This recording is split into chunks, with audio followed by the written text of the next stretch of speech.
जय श्री कृष्ण, जय श्री कृष्ण। श्री कृष्ण गोविंद हरे मुरारी, हे नाथ नारायण वासुदेव। श्रीमद् भागवत गीता के 17वें अध्याय का महात्म्य है। श्री महादेव जी कहते हैं, पार्वती 16वें अध्याय का महात्म्य बतलाया गया।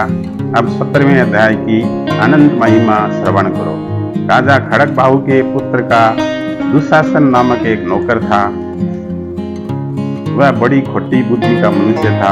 एक बार वह मांडलिक राजकुमारों के साथ बहुत धन की बाजी लगाकर हाथी पर चढ़ा और कुछ ही कदम आगे जाने पर लोगों के मना करने पर भी वह मूढ़ हाथी के प्रति जोर जोर से कठोर शब्द कहने लगा।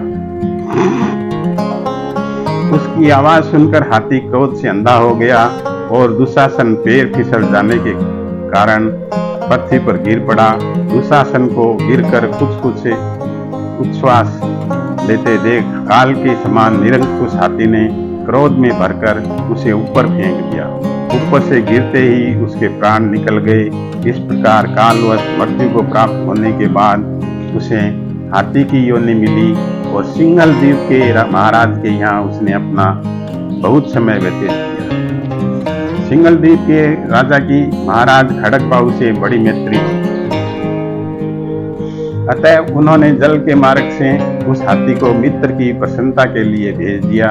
एक दिन राजा ने श्लोक की समस्या पूर्ति संतुष्ट होकर किसी कवि को पुरस्कार रूप में वह हाथी दे दिया और उन्होंने 100 स्वर्ण मुद्राएं लेकर उसे मालव नरेश के हाथ भेज दिया। कुछ काल व्यतीत होने पर वह हाथी यत्न पूर्वक पालित होने पर भी असाध्य ज्वर से ग्रस्त होकर मरणासन हो गया। हाथीवानों ने जब उसे ऐसी शोचनीय अवस्था में देखा तो राजा के पास जाकर हाथी के हित के लिए शीघ्र ही सारा हाल कह सुनाया।